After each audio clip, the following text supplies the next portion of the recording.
Ja, projektet tycker jag har gett mig jättemycket. För att vi har ju tränat på socialt, teknik lite grann. Och sen att komma ut hemifrån och få göra någonting som betyder också. För det här är ju bra på alla sätt och vis tycker jag. För egen personlig utveckling och liksom miljö nu när man har kommit igång med växter. Växtzon Oändlig, det är ju då ett projekt som syftar till att människor som har varit i långvarigt utanförskap ska närma sig arbete eller studier på olika sätt. Och projektet bygger på att en del går ut direkt på praktik, en del får vara och odla lite grann, en del får vara tillsammans med mig och Jenny, ha lite andra motiverande aktiviteter och sådär kompetenshöjande insatser. Det är väldigt olika beroende på vad varje person behöver. När man har varit i ett långt utanförskap, då känns ju allt nytt och skrämmande på många sätt. Så mycket handlar om att skapa den där känslan av trygghet och tillhörighet för att sen våga ta nästa steg. Och där är det viktigt att vi kan ställa rimliga förväntningar och rimliga krav som känns lämpliga för deltagaren. Men samtidigt är det viktigt att utmana deltagarna så att de vågar prova att ta nästa steg. Alla har ju sina egna anledningar varför de är med. Och sen är det ju väldigt att man får själv välja vad man vill dela med sig eller inte. Det är olika. Alla har sina olika förutsättningar och livspussel så att säga. Jag har ju fått väldigt mycket träning socialt, passa tider, komma iväg, prestera lite. Och sen ha någonting att göra framför allt. Ha ett mål för dagen istället för att bara vara hemma. När jag fick samtalet så hade jag ju verkligen körigt. Jag visste inte vad jag skulle göra. Jag hade som ingen plan.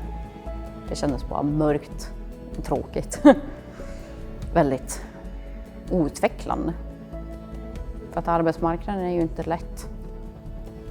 Så vi får ju som intyg eller papper på det här så att det blir ju som en bra merit. Väldigt kul att se hur deltagarna kommer hit och hur de har utvecklats som person.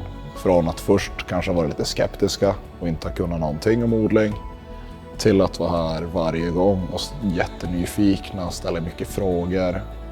Det är mest praktiskt. Få prova på, så olika fröer, testa olika sorter. Nu i början har det varit mycket att ta reda på vad som funkar här uppe. Så småningom när vi flyttar in i växthuset så blir det ännu mer olika sorter. Vi ska testa allt i princip. Och se vad vi kan odla året runt här. Som man inte har kunnat göra förut. Projektet är ju viktigt för att vi behöver alla i Boden för att klara kompetensförsörjningen framåt. Och vi behöver också bygga nya arbetsplatser som anpassar sig efter människor så att de ska få delta i samhällets utveckling.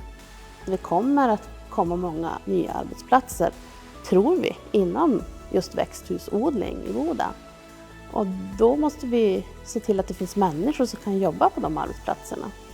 Och vi kallar dem för DC Farmers, alltså datacenterodlare, därför att det är ju en helt annan typ av växthusodling än den traditionella.